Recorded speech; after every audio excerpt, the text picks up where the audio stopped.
Hello friends, welcome back to our channel. Bangladesh మాజీ ప్రధాని షేక్ హసీనా దేశం విడిచి భారత్లో ఉంటున్న సంగతి తెలిసిందే.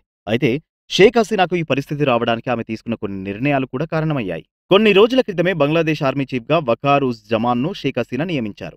ఇప్పుడే అతడే ఆమెకు అల్టిమేటం జారీ చేసి దేశం విడిచి వెళ్లేందుకు కారణమయ్యాడు. అయితే వకార్ ఉజ్ జమాన్ గురించి భారత్ ముందుగానే షేక్ హసీనాను హెచ్చరించినా ఆమె వినకుండా అతన్ని సైనిక అధ్యక్షుడిగా నియమించడమే ఆమె కొంప ముంచింది. పూర్తి సమాచారం తెలుసుకునేందుకు వీడియోను స్కిప్ చేయకుండా ఎండ్ వరకు చూడండి. బంగ్లాదేశ్లో ప్రస్తుతం కొనసాగుతున్న అల్లర్లు, విధ్వంసం వెనుక ఆర్మీ చీఫ్ వకార్ ఉజ్ జమాన్ ప్రధాన పాత్ర పోషించినట్టు తెలుస్తోంది. వకార్ ఉజ్ జమాన్ గురించి షేక్ హసీనాను భారత్ ముందే హెచ్చరించినా ఆమె వినలేదని సమాచారం. రిజర్వేషన్లకు వ్యతిరేకంగా దేశవ్యాప్తంగా విద్యార్థులు చేపట్టిన ఆందోళనలు కాస్త తర్వాత రాజకీయ రంగం పులుముకున్నాయి. ఈ క్రమంలోనే ఆ ఆందోళనలను ఆపలేక షేక్ హసీనా ప్రధాని పదవికి రాజీనామా చేసి పరారీ కావడంతో బంగ్లాదేశ్లో సైనిక పాలన వచ్చింది. Army chief general Waqar uz Zaman నేతృత్వంలో ప్రస్తుతం బంగ్లాదేశ్ పాలన కొనసాగుతోంది.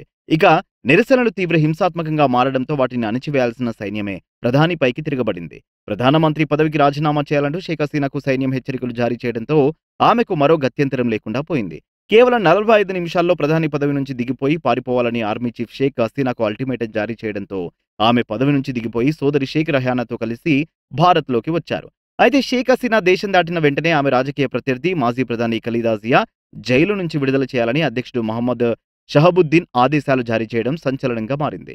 ఈ పరిణామాలన్నీ చూస్తుంటే రిజర్వేషన్లపై విద్యార్థులు చేస్తున్న ఆందోళనలు రాజకీయ రంగు పులుముకుని చివరికి షేక్ హసీనాను గద్దె దింపేందుకు ఆమె ప్రత్యర్థులంతా ఏకమైనట్లు అర్థమవుతోంది. ఈ ఏడాది జూన్ 23వ తేదీన బంగ్లాదేశ్ ఆర్మీ చీఫ్గా వకార్ ఉజ్ జమాన్ను ప్రధానమంత్రి షేక్ హసీనా నియమించారు. అయితే వకార్ ఉజ్ జమాన్ను ఆర్మీ చీఫ్ నియామకం విషయంలో షేక్ హసీనాను ఏడాది ముందే భారత్ హెచ్చరించినట్లు తెలుస్తోంది. చైనా అనుకూల వ్యక్తి అయిన వకార్ ఉజ్ జమాన్తో జాగ్రత్తగా వ్యవహరించాలని భారత జాతీయ భద్రతా మండలికి చెందిన కొందరు ఉన్నత స్థాయి అధికారులు షేక్ హసీనా ప్రభుత్వాన్ని అలర్ట్ చేసినట్లు విశ్వసనీయ వర్గాల ద్వారా తెలుస్తోంది. షేక్ హసీనా అతన్నే సైనిక అధ్యక్షుడిగా నియమించడంతో చివరికి అతడే ఆమెకు అల్టిమేటం జారీ చేయడం సంచలనంగా మారింది. 58 ఏళ్ల వకార్ ఉజ్ జమాన్ గత 40 ఏళ్లుగా బంగ్లాదేశ్ సైన్యంలో పనిచేస్తున్నారు. డిఫెన్స్ స్టడీస్లో మాస్టర్స్ డిగ్రీ పూర్తి చేసిన వకార్ ఉజ్ జమాన్ గతంలో ప్రధానమంత్రి కార్యాలయం ఆధ్వర్యంలోని ఆర్మ్డ్ ఫోర్సెస్ విభాగంలో ప్రిన్సిపల్ స్టాఫ్ ఆఫీసర్గా బాధ్యతలు నిర్వర్తించారు. చీఫ్ ఆఫ్ జనరల్ స్టాఫ్గా విధులు చేపట్టారు. బంగ్లాదేశ్ ఆర్మీని ఆధునీకరించడంలో వకార్ ఉజ్ జమాన్ కీలక పాత్ర పోషించడంతో ఆర్మీ చీఫ్గా ఈ ఏడాది జూన్లో నియమితులయ్యారు. ఈ పదవిలో వకార్ ఉజ్ జమాన్ 3 ఏళ్ల పాటు పదవిలో ఉండనున్నారు. అయితే ఆర్మీ చీఫ్గా బాధ్యతలు చేపట్టిన నెల రోజులకే ప్రధాని షేక్ హసీనాను రాజీనామా చేయించి దేశం విడిచిలా వెళ్లడంలో కీలక పాత్ర పోషించారు. ఇక బంగ్లాదేశ్ ఆర్మీ మాజీ చీఫ్ ముస్తాఫిజుర్ రెహమాన్ కుమార్తెను వకార్ ఉజ్ జమాన్ వివాహం చేసుకోగా షేక్ హసీనాకు ముస్తాఫిజుర్ రెహమాన్ వరుసకు మామ అవుతారు.